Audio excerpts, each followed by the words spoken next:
Diabetes mellitus has been a scourge of the developed world, with an estimated 400 million people worldwide suffering from this disease and 50% more predicted within 20 years.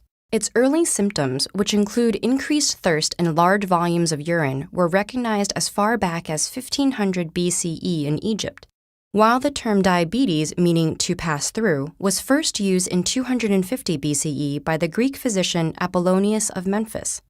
Type 1 and type 2 diabetes, associated respectively with youth and obesity, were identified as separate conditions by Indian physicians somewhere in the 5th century CE.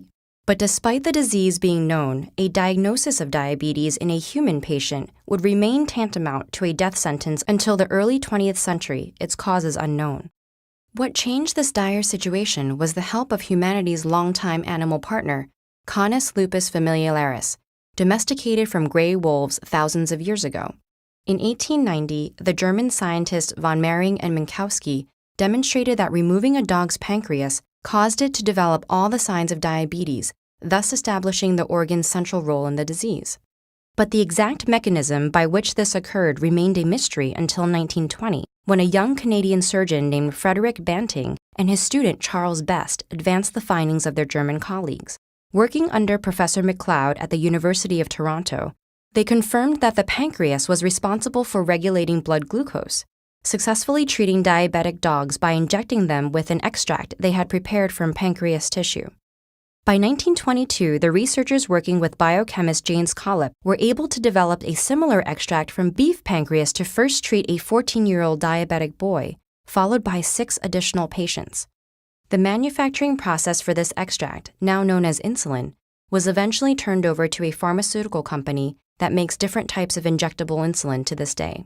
Banting and MacLeod received the Nobel Prize for Medicine in 1923 for their discovery, but Banting chose to share his portion with Charles Best for his help in the initial studies involving dogs.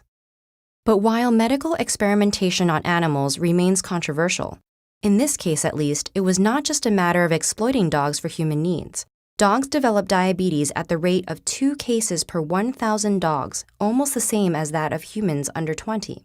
Most canine cases are of type 1 diabetes, similar to the type that young children develop following immune system destruction of the pancreas, and genetic studies have shown that the dog disease has many similar hallmarks of the human disease.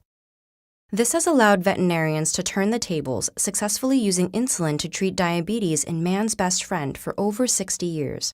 Many dog owners commit to managing their dog's diabetes with insulin injected twice daily, regimented feedings, and periodic blood measurements using the same home testing glucose monitors used by human patients. And if the purified pig insulin commonly used for dogs fails to work for a particular dog, the vet may even turn to a formulation of human insulin, bringing the process full circle. After all that dogs have done for us throughout the ages, including their role in a medical discovery that has saved countless human lives, using that same knowledge to help them is the least we could do.